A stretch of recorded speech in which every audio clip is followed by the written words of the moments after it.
খালিদ হাসান সাইফুল্লাহ নামটা মনে রাখবেন। আন্তঃস্কুল ক্রিকেট খেলায় চ্যাম্পিয়ন হয়েছে খালিদ। তার ইচ্ছা ক্রিকেটার হওয়ার, কিন্তু জাতীয় দলের জার্সি গায়ে তার আর কখনো মাঠে নামা হবে না। প্রচণ্ড মিশুক আর মেধাবী খালিদ পরে ধানমন্ডি আইডিয়াল কলেজে। বাবা মাদ্রাসায় শিক্ষকতার পাশাপাশি হোমিও চিকিৎসাও করেন। দুই ভাই এক বোনের মধ্যে সবার বড় সে। বয়স মাত্র ১৭ বছর। জুলাই মাস, চারদিকে ছাত্র আন্দোলনের মিছিল। খালিদও সক্রিয় সেই আন্দোলনে। ১৮ জুলাই আসরের নামাজ পড়তে লালবাগের বাসা থেকে বের হল সে।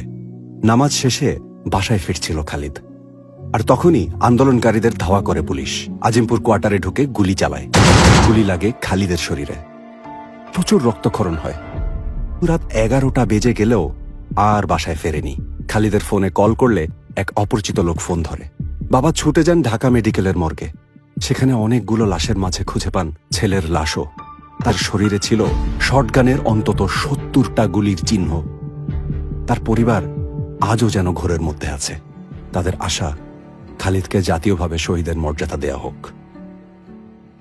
খালিদ হাসান সাইফুল্লাহ, শহীদ খালিদ হাসান সাইফুল্লাহ।